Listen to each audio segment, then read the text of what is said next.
అవుతుంది. ఇక్కడ స్టార్ట్ అయిన వోల్టేజ్ బోర్డు మొత్తం ఎలా ట్రావెల్ అవుతుందో తెలిస్తే, ఎక్కడెక్కడ ఎంత వోల్టేజ్ వస్తుందో తెలిస్తే ఆ కంప్లైంట్ మనం చెక్ చేసుకున్నప్పుడు రావాల్సిన వోల్టేజ్ వస్తుందా లేదా చెక్ చేయవచ్చు.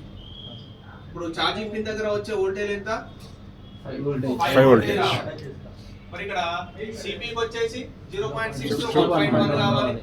అలాగే ఈఎంఎంసీకి యూఎఫ్ఎస్ కావాల్సిన 1.8 1.0 వోల్టేజ్ కావాలి. మరి ఇట్లా పవర్ ఐసీకి 3.7 వోల్టేజ్ కావాలి. ఇలా మిగతా ఐసీస్ అన్నిటికి కూడా 3.7 వోల్టేజ్ కావాలి. మరి ఇక్కడ వోల్టేజ్ అన్ని ఏమవ్వాలి? డివైడ్ అవుతూ వెళ్ళాలి. సో ఒక్కొక్క ఐసీకి ఒక్కొక్క రిక్వైర్మెంట్ వోల్టేజ్ అవసరం పడుతుంది.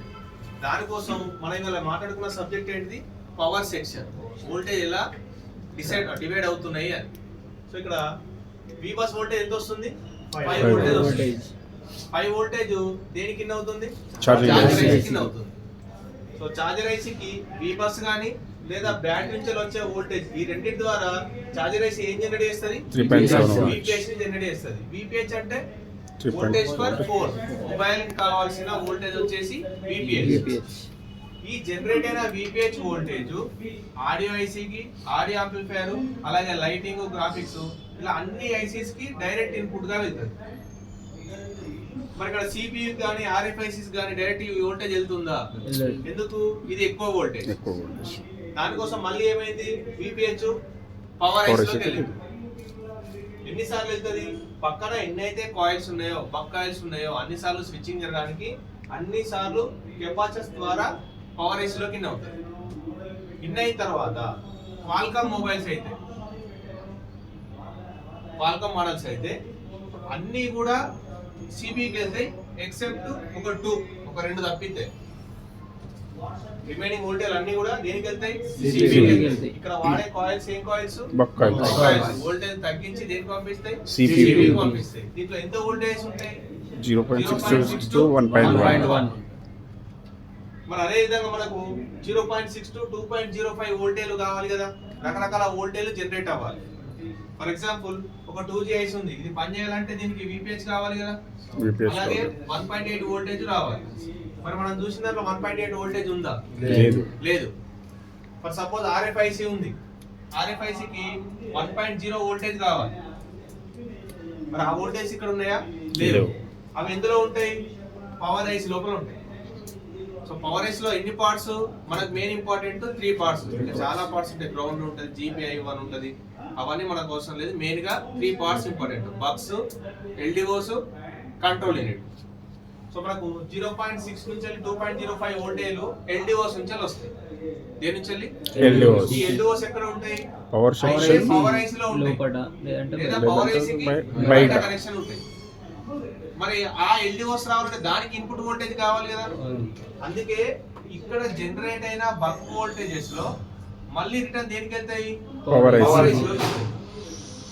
పవర్ ఐసీ లోపలికి వెళ్ళి ఆ ఎల్డిఓస్ ఇన్పుట్ గా వెళ్తే అప్పుడు అవుట్పుట్ వస్తాయి. ఓకే.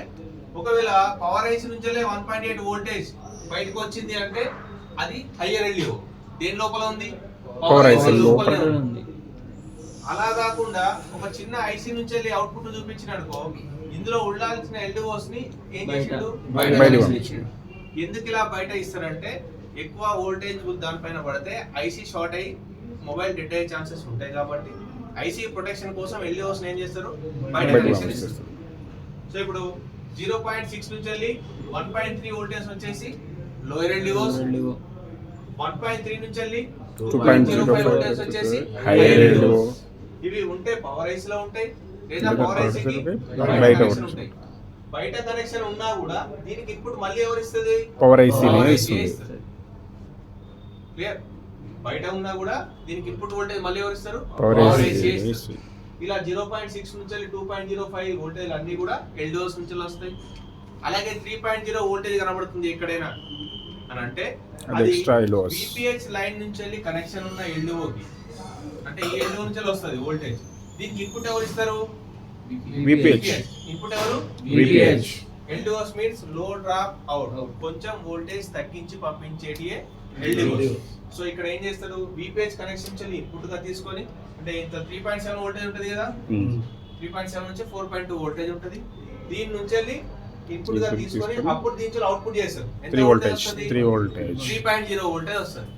ఇక్కడ చిన్న ఐసీ అయినా పెద్ద ఐసీ అయినా ఏదైనా కూడా దాని నుంచి అవుట్పుట్ రావాలి అంటే దానికి ఇన్పుట్ వోల్టేజ్ కావాలి, అలాగే దానికి ఎనేబుల్ సిపి నుంచి వెళ్ళి ఎనేబుల్ పర్మిషన్ ఉండాలి, గ్రౌండ్ ఉండాలి. అప్పుడే దాని నుంచి వెళ్ళి అవుట్పుట్ అనేది వస్తుంది. సింపుల్ గా ఒకసారి ఇక్కడ చూడండి పైన స్క్రీన్ లో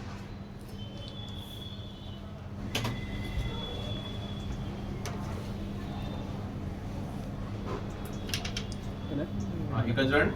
ఫర్ ఎగ్జాంపుల్ ఇక్కడ ఈ సెక్షన్ మనకి ఇంకా అవ్వలేదు, కానీ ఇక్కడ గ్రాఫిక్స్ సెక్షన్ లో ఈ పిన్ పైన మనకి ఎంత వోల్టేజ్ రావాలని చూపిస్తుంది, 1.8 వోల్టేజ్ రావాలని చూపిస్తుంది. ఈ 1.8 వోల్టేజ్ రావాలంటే ఇప్పుడు మనం నేర్చుకున్న సబ్జెక్ట్ ప్రకారంగా ఈ 1.8 వచ్చేసి లోయర్ ఎల్డిఓనా హైయర్ ఎల్డిఓనా, హైయర్ ఎల్డిఓ కాబట్టి వస్తే పవర్ ఐస్ నుంచి రావాలి, లేదా పవర్ ఐస్ నుంచి బయట కనెక్షన్ ఉన్న ఎల్డిఓ నుంచి రావాలి. రైట్, ఇలా రిటర్న్ వెళ్తా చూడండి. ఈ ట్రాక్ చూస్తే ఇక్కడ చూడండి ఒక ఐసీ కనెక్షన్ అయింది కదా. ఇది వచ్చేసి ఇప్పుడు ఏ ఎల్డిఓ లోయర్ అన్నా హైయర్ ఎల్డిఓ, ఇది వచ్చేసి హైయర్ ఎల్డిఓ. దీని నుంచి 1.8 వోల్టేజ్ అవుట్పుట్ వస్తుంది.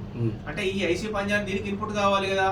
ఆ ఇన్పుట్ వోల్టేజ్ చూడండి ఎంత ఉన్నది, 2.0 వోల్టేజ్ ఇన్పుట్ ఇస్తుంది. ఎవరు ఇస్తారు, power IC. Power IC. Right, ఎక్కడికి వస్తుంది, పవర్ ఐసీ. ఎందుకు యాక్చువల్ గా ఉండాల్సింది పవర్ ఐసీ లోపల, దీన్ని ఏం చేసింది ఇప్పుడు బయట. కాబట్టి దానికి మళ్ళీ వోల్టేజ్ ఎవరు ఇవ్వాలి, పవర్ ఐసీ ఇవ్వాలి. సో పవర్ ఐసీ నుంచి వెళ్ళి ఇన్పుట్ వోల్టేజ్ వస్తుంది. అలాగే ఇక్కడ చూడండి ఎనేబుల్ కూడా ఉంది, అంటే పర్మిషన్ కదా. పర్మిషన్ ఎవరు ఇస్తారు, మళ్ళీ CPU ఇస్తుంది. ఈ ట్రాక్ ఎక్కడికి వెళ్తుంది, CPU లోపలికి. సిపిఏనా. రైట్, నేను ఇప్పుడు ఇన్పుట్ వోల్టేజ్ అందింది, అలాగే సిపి నుంచి వెళ్ళి కమాండ్ ఎనేబుల్ పర్మిషన్ అందింది, దాని తర్వాత గ్రౌండ్ ఉంది, అప్పుడు దీని నుంచి వెళ్ళి అవుట్పుట్ వోల్టేజ్ వస్తుంది. ఓకే, అలాగే ఇక్కడ ఇంకొక వోల్టేజ్ వాడింది 3.0 వోల్టేజ్ వాడింది. ఎక్కడ పిన్కి వస్తుంది, 11 పిన్ పైన వస్తుంది. ఎక్కడికి వెళ్ళి వస్తుంది, అయితే కొన్ని మోడల్స్ లో పవర్ ఐస్ నుంచి వెళ్ళి వస్తుంది, లేదు అంటే ఎక్స్టర్నల్ ఎల్డిఓ వాడుతున్నాడు కదా, ఎక్స్టర్నల్ లేదా విబ్యాట్ నుంచి వెళ్ళి ఇన్పుట్ గా తీసుకొని మళ్ళీ సిపి దానికి ఎనేబుల్ పర్మిషన్ ఇచ్చి గ్రౌండ్ కనెక్షన్ ఉంటుంది, అప్పుడు దాని నుంచి మనకి అవుట్పుట్ వస్తుంది. ఈ ట్రాక్ ఇది చూడండి, ఇదేనా ఎల్డిఓ. ఇప్పుడు ఈ ఎల్డిఓ నుంచి అవుట్పుట్ ఎంత వస్తుంది, 3.0. మరి దీనికన్నా ఎక్కువ వోల్టేజ్ దీనికి ఇన్పుట్ కావాలి కదా.